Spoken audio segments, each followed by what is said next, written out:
Grabe yung pawis ko kasi galing ako sa walking. Ngayon, I'm preparing my breakfast.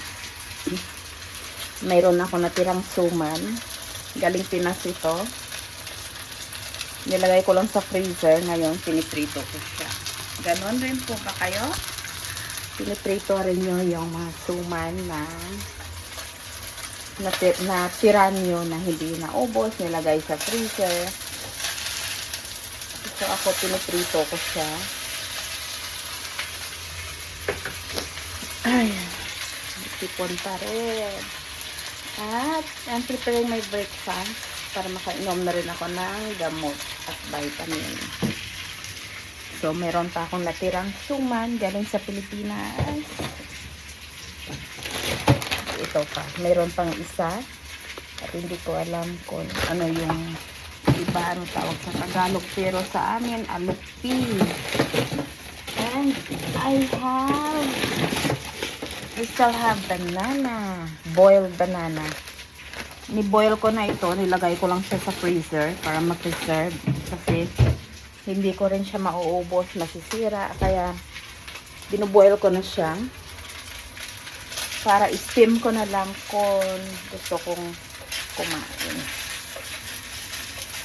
So, sa ngayon, iprito ko muna itong suman.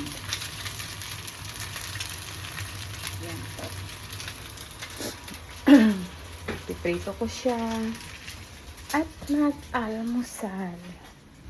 Kunin ko lang yung stand ng cellphone ko.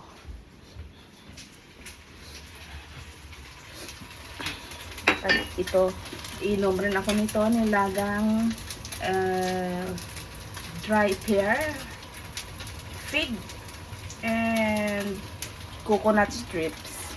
And hindi ko alam kung ano pang ibang dry fruit yun. Ako rin gumawa niyan, kaya lang hindi ko alam kung ano nilalagay ko lang. Maganda daw yan sa dry throat, sabi ni Busing. Kaya nag-boil ako kasi inuubo ako, not feeling well yet.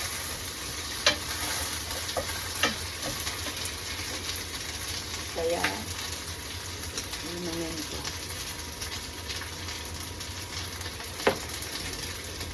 At yung vitamin na iniinom ko ay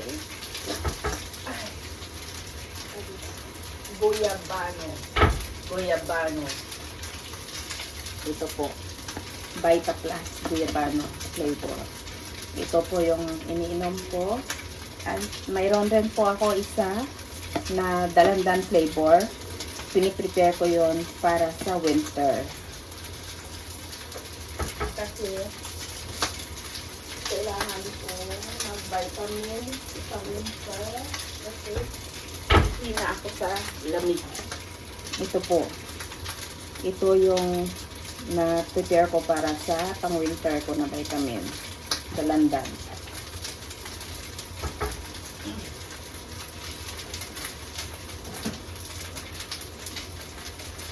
Kasi mag-winter na dito. Medyo malamig-lamig na rin panahon.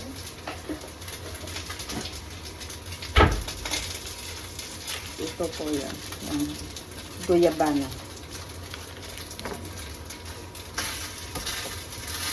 So, malapit na ito na. Tapos, ang pagpiprito ko.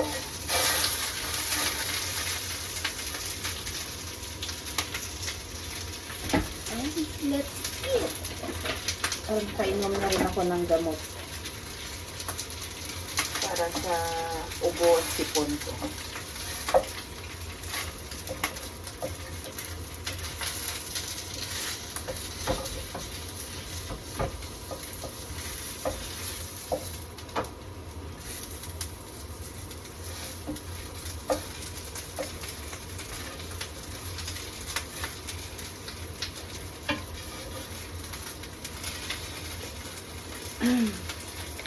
Kayo po, ano po ang nag-prepare nyo pang breakfast?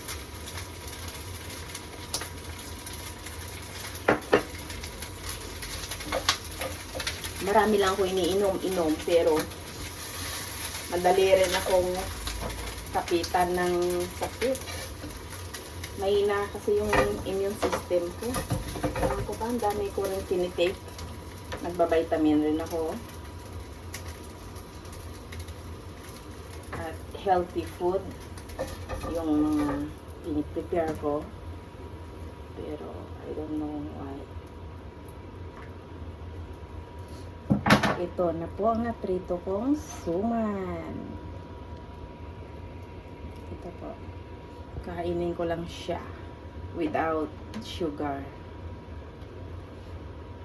Ayaw kasi yung suman na dinidiin sa sukal. Gusto ko yung ma-feel ko yung malasahan ko yung gata.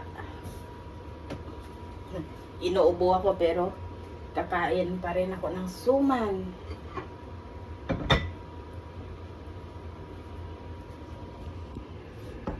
At nag-isip ako kung ano yung sinisipon ako. Kung ano ulamin ko for my lunch. Mayroon rin ako daing galing Pilipinas. Dinala ko ito.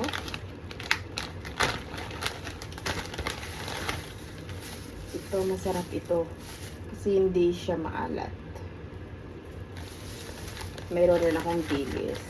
As of now, hindi ko pa alam kung anong kainin ko. Siguro,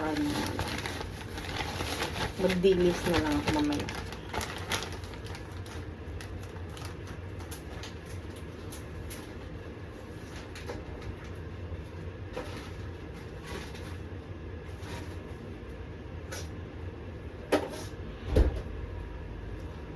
Ay, naku po.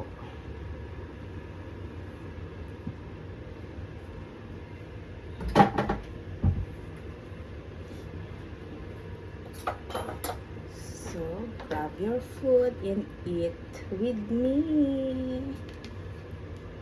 Tikman natin kung okay pa. Kasi ilang days na to sa freezer.